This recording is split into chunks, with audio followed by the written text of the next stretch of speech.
Hi, my name's Deborah Thompson. I live in Casson Creek outside Burnie, northwest Tasmania. And I moved here with my daughter about 10 years ago. I'm disabled physically. I have a rare disorder called Friedreich's ataxia, which is a degenerative neurological disorder. Friedreich's affects balance, major organs, and at the moment, because there's so little known about it, they're not sure how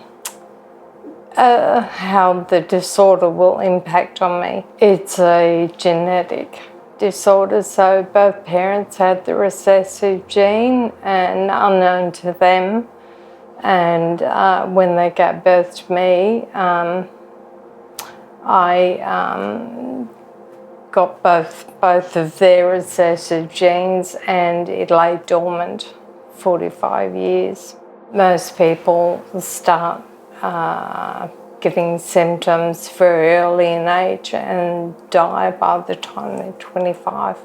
So I'm one of the lucky ones, really. 1985, I met my then partner, and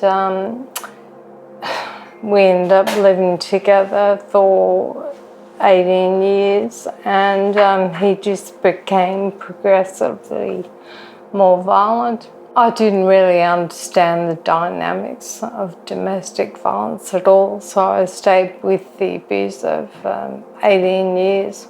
And we had 3 children, and deep down I knew that it was wrong, but I kept on believing it was my fault or I could fix it. And this is apparently what so many victims believe themselves, and it's wrong. It's entirely their fault. You haven't done anything to warrant that sort of abuse. I didn't realise until right at the end, after 17 plus years, when I could see the abuse was impacting on my children.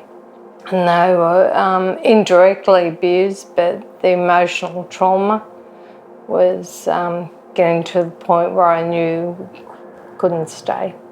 Counsellors told me that for every year you stay in the abusive relationship, after leaving it takes that amount of time again to get through the trauma and psychological mess that abuse. So for the children, it's the same. So get yourself and the children out as quickly as possible. Even though it was indirect abuse, it still impacted greatly on them.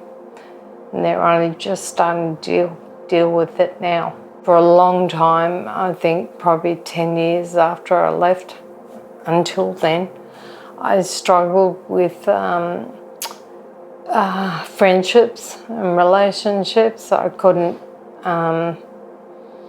communicate very well with people because I was still going through that hypersensitivity and watchfulness, waiting for the abuse.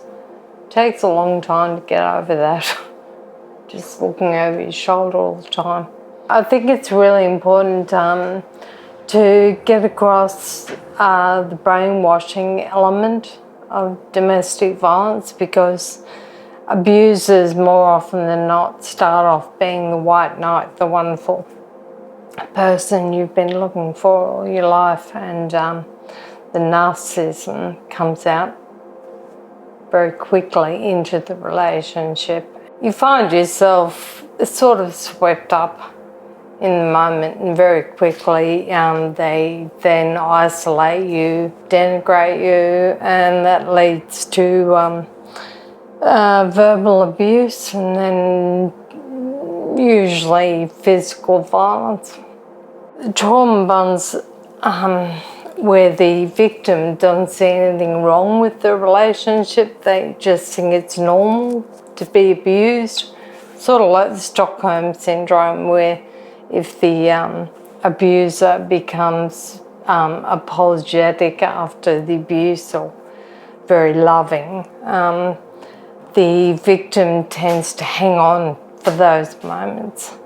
My book's about how to recognise the crucial warning signs that you may be with an abuser and the personality traits of an abuser. And I found just speaking to other victims that having that knowledge helps them to quickly realise that they are being abused and they can leave sooner rather than later. I think given the situation I was in when I was being abused, I think if I'd been disabled as well, I wouldn't have survived. The relationship was predicated on what I could do for him, and if I'd been as disabled as I am now, as so many people are in abusive relationships where they depend on the other for care, and if they're not receiving it because they're being abused, then it's untenable. I wrote the book in 2016. It was published in 2018, and it's only a small book, but it's a mix of diary entries from when I was being abused and analysis of domestic violence. So it's being used as an educational resource as much as for general consumption. During counselling, so many counsellors said the victim, there's very little lived experience talked about in the public. And I thought, well, I'm safe, I'm away from the abuse, I've come out of it relatively sane, and I want to help people. I'm disabled, I can't work in the social work field anymore, so I decided to write the book about my own experiences and used my knowledge of social work and counselling and incorporated that into the book as well. I'm just incredibly lucky because I got out before I became disabled, and I now have a partner who cares for me. I'm the happiest I've ever been, I think, my entire life. So, despite the disability. So.